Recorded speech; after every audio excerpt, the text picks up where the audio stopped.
I think one of the most important things is that's possibly been lacking in the past is an understanding of the views between the subject property where the development's occurring and the heritage items in the vicinity, because actually the heritage impact statement is really largely based on views to and from between those sites, and you've got to understand, because that's what's going to be impacted by the development. Yeah. So if you haven't done your research, you don't know where those items are, you're not going to take the photos, and it's going to be difficult to write what the impact is, I think. So you're saying look up the listing prior to going to site and seeing what's around the area. And take photographs from the site towards those heritage items in the vicinity. All right. And equally go to those heritage sites and take photographs back towards the proposed development site. Right, okay.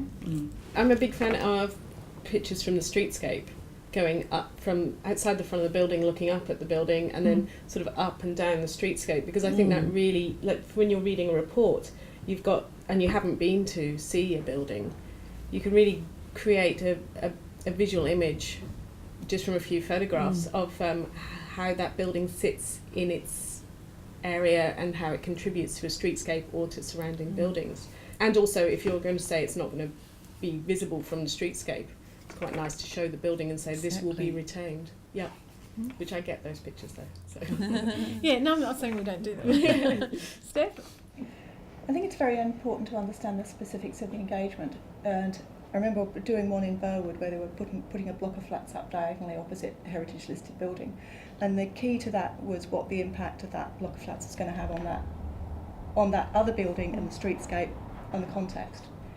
Whereas the other morning when we were in Manly Wharf, it was all internal and it was specific to a set of windows. So you've got to understand what the client wants to do before you go out and take the pickies. Okay.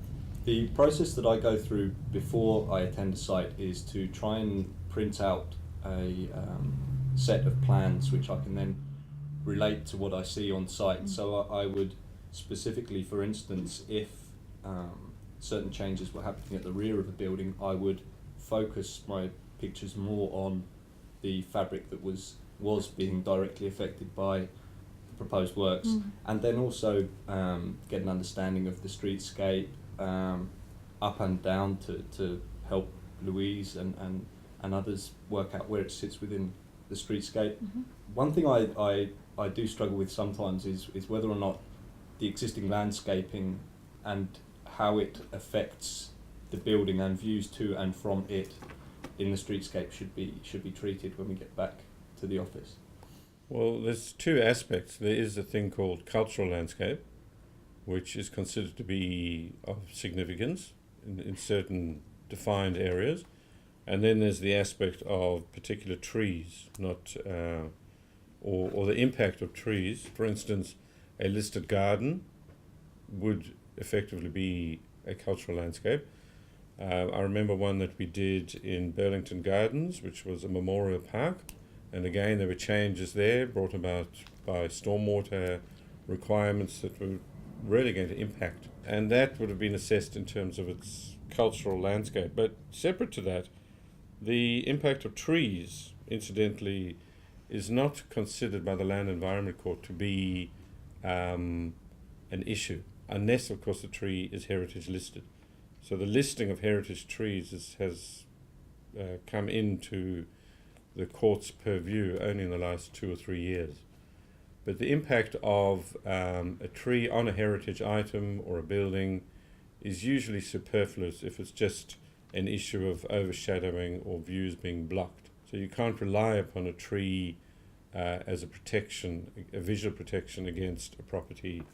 It's simply not tolerated by the Land Environment Court. Is that a proposed tree or an existing tree? It's a proposed it's proposed work or change to that tree, whether it be chopping it down or ignoring it. For instance, a protection by a tree as a way of arguing that it's shielded against some new development would not minimize the impact of that development but for the tree. So can proposed landscaping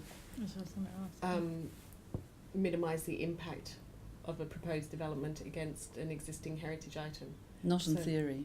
not in theory. So Well- what about like a landscape corridor where you have a few trees and, you know, quite a bit of height, and it's all been designed by a landscape architect? Well, it's Well- positive if it fits in with the surrounding streetscape and sort of taps into what was previously there. But to state in your heritage impact statement that because it's going to screen the proposed development from the heritage item, it's a plus, isn't really a valid sort of point. I think you're thinking of Stan Dyke, which is a property in West Dapto.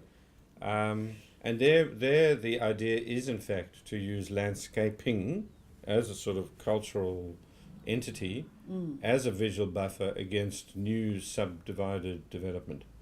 So here you have a heritage property, and at the back of it, we are going to plant a whole series of tall trees, which have been designed to visually obscure all this newer development behind it. And that's definitely an approach that's been adopted on that proposal, and I think we're doing it in Smithfield as well, where we're creating a visual buffer. But then it's more than one tree. It's the introduction of a whole landscape element. Yeah.